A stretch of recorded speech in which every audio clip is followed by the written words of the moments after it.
Hi everyone, I hope you're all well. I wonder if you could just spend a few minutes listening to a few words I've got to say.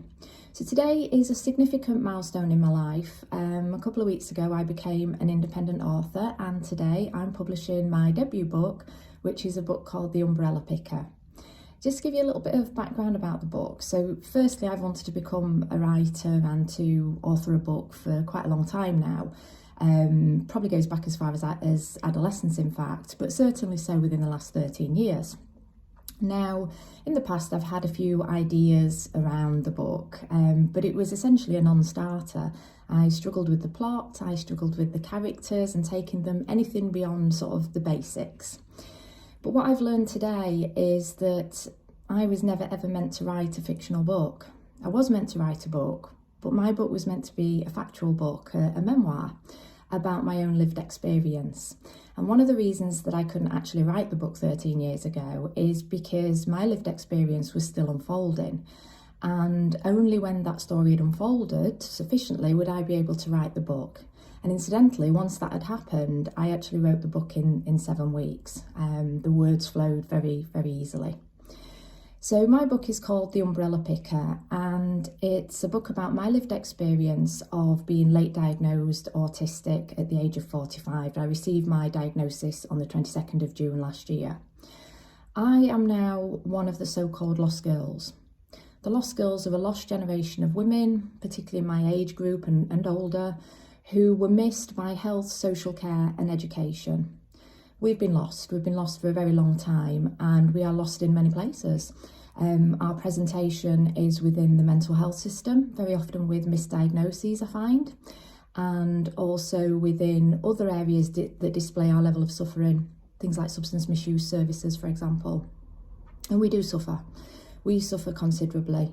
Not knowing who you are means you cannot build self-esteem. How can you learn to love yourself when you don't know who you are? So the first thing we have to do is to find out who we are to ease that suffering. And I spent 45 years searching for who I was, wondering why I never quite felt that I fitted in this particular world. That journey was a long journey, and it did include considerable amounts of suffering, considerable challenges, vulnerabilities that I now know relate to my autism, and different life experiences. And I have to say that finding out I was autistic was totally and phenomenally life-changing. I felt like the assessor told me that I was no longer terminally ill. And through my work in mental health, I come across other lost people. They identify themselves because they identify themselves through my words, through my story, and they come back and they tell me so. And very often, months later, they also come back and say, Jane, I've now officially been diagnosed autistic as well.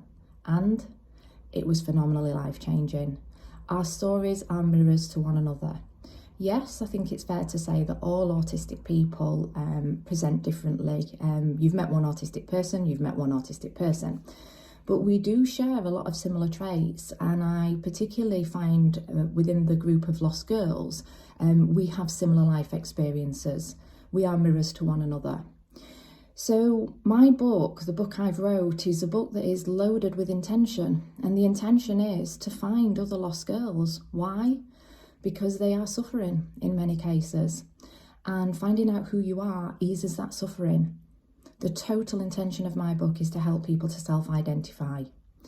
Now, what people do with that information, if they do self-identify from my words, is entirely up to them. That is not my choice.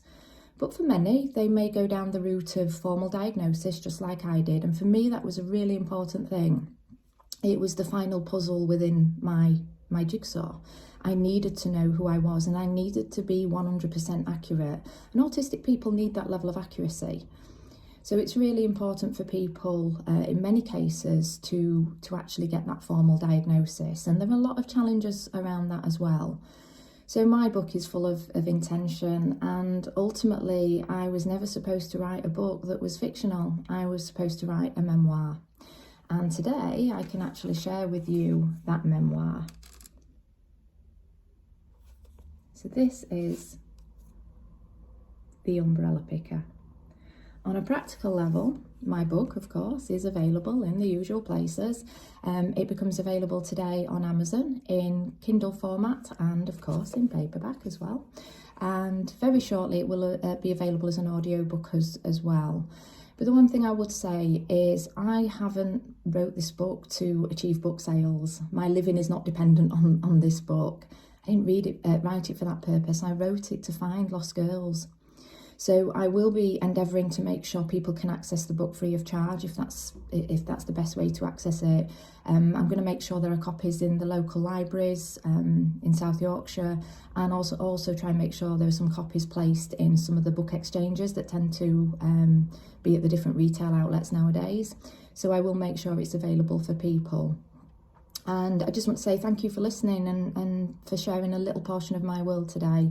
Hope you all have a fantastic day. Hopefully mine will be as good. Thank you. Bye.